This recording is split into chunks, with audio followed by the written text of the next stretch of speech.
அனைவருக்கும் வணக்கம். இன்னைக்கு ஒரு முக்கியமான தகவல். ரேஷன் கார்டில் ஒரு அப்டேட் கொண்டு வந்திருக்காங்க. இன்னும் யாரும் சொல்லலை, நான் தான் இப்போ சொல்ல போகிறேன்.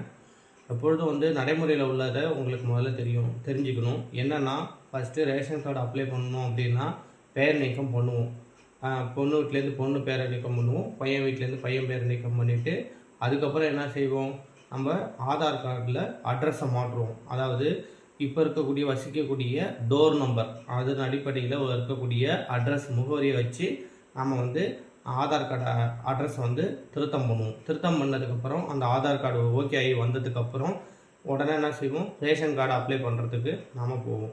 இதுதான் எப்போதும் நடைமுறை. ஃபஸ்ட்டு என்ன செய்வோம், கணவன் மனைவி இவங்க 2 பேருடைய ஆதார் அட்ரஸ் சேமாக இருக்கா அப்படின்றது தான் முதல்ல அவங்க வெரிஃபை பண்ணுவாங்க. வெரிஃபை பண்ணுறதுக்கப்புறம் எந்த ஒரு ரேஷன் கார்ட்லேயும் கொடுக்காத ஒரு மொபைல் நம்பர் கண்டிப்பாக வேணும் புது ரேஷன் கார்டு அப்ளை பண்ணுறதுக்கு.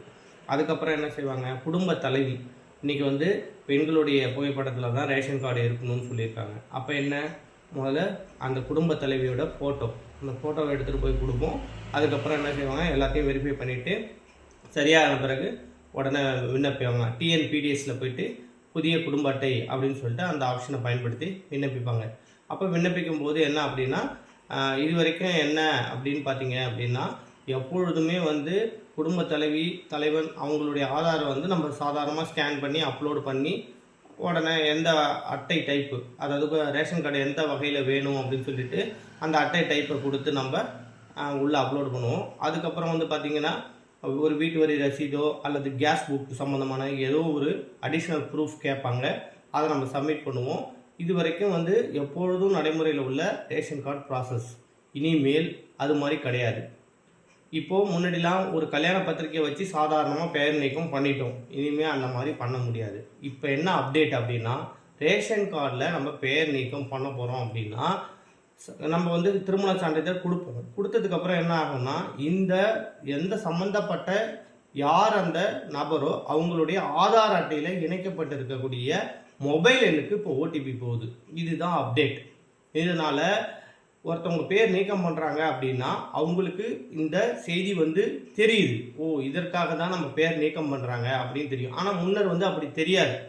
அவங்க பட்டா வருவாங்க, ரேஷன் கார்டில் என்ன ஃபோன் நம்பர் கொடுத்துருக்கோ அதை கொடுத்து இந்த ஆதார் அட்டை இந்த அப்படி இல்லைன்னா அவங்களுடைய திருமண சான்றிதழ் கொடுத்து பேரை நீக்கம் பண்ணிட்டு போயிடுவாங்க. இனிமேல் அந்த மாதிரி பண்ண முடியாது.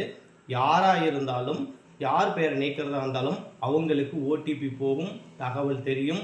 சம்மந்தப்பட்டவர்கள் ஆமாம் இது என்னுடைய ஒப்புதல் அடிப்படையில் தான் பெயர் நீக்கமாகுது அப்படின்றது தெரியும். அதனால் இதுதான் நியூ அப்டேட். புது ரேஷன் கார்டு அப்ளை பண்ணும் பொழுது எல்லாருமே புது மொபைல் நம்பர், கணவன் மனைவியோட ஆதார் அட்டை சார்ந்த மொபைலையும் எடுத்துகிட்டு போகணும். 2 மொபைலையும் இனிமேல் கையில் எடுத்துகிட்டு போகணும். ஏன்னா 2த்துக்குமே இனிமேல் ஓடிபி கொண்டு வந்துட்டாங்க. அதுக்கப்புறம் நீங்கள் எல்லாம் எப்போதும் போல் நடைமுறையில் இருக்கக்கூடிய ப்ரூஃப் கொடுப்பீங்க. அதாவது கேஸ் புக்கோ அல்லது வீட்டு வரி ரசீதோ இல்லை மின் கட்டண பில் அந்த மாதிரி ஏதாவது கொடுத்து புது ரேஷன் கார்டு விண்ணப்பித்த பிறகு அது தாலுகா ஆஃபீஸில் இருக்கக்கூடிய வட்ட வழங்கல் அதிகாரி அவங்கக்கிட்ட போகும். அவங்க போயிட்டு சம்மந்தப்பட்ட ப்ரூஃப்லாம் சரியான பார்ட்டி இவங்க வீட்டுக்கு அதாவது முதல் பையனா இல்லை இவங்க கடைசி பையனா அப்படின்றத ஆய்வு செய்வாங்க. ஏன் இதை சொல்ல வரேன் அப்படின்னா, ஒரு பையனுக்கும் கடைசி பையனுக்கும் கார்டு இல்லை அப்படின்றது கவர்மெண்ட்டில் சொல்லியிருக்காங்க. அதனால் கள ஆய்வுக்கு நேரில் வருவாங்க. ஆய்வு செஞ்சுட்டு அதுக்கப்புறம் என்ன, இவங்க சரியான நபர், இவங்களுக்கு நம்ம குடும்ப அட்டை கொடுக்கறதுக்கு தகுதி வாய்ந்தவர்கள் அப்படின்னு சொல்லிட்டு அவங்க கள ஆய்வில் அவங்க ரிப்போர்ட் கொடுத்ததுக்கப்புறம் புதிய விண்ணப்ப அட்டை நமக்கு ஓகே ஆகி குடும்ப அட்டை நமக்கு சேரும். இதுதான் நடைமுறை அப்டேட்டு. இனிமேல் யாருடைய அனுமதி இல்லாமல் ஒரு பெயரை நீக்கவோ சேர்க்கவோ முடியாது. ஆதாரில் மொபைல் நம்பர் பதிவு பண்ணியிருக்கணும். அந்த பதிவு பண்ண நம்பருக்கு ஓடிபி வரும். அதுக்கப்புறம் தான் ரேஷன் கார்டில் பேர் சேர்க்க முடியும், நீக்க முடியும். இதுதான் புதிய அப்டேட். நன்றி, வணக்கம்.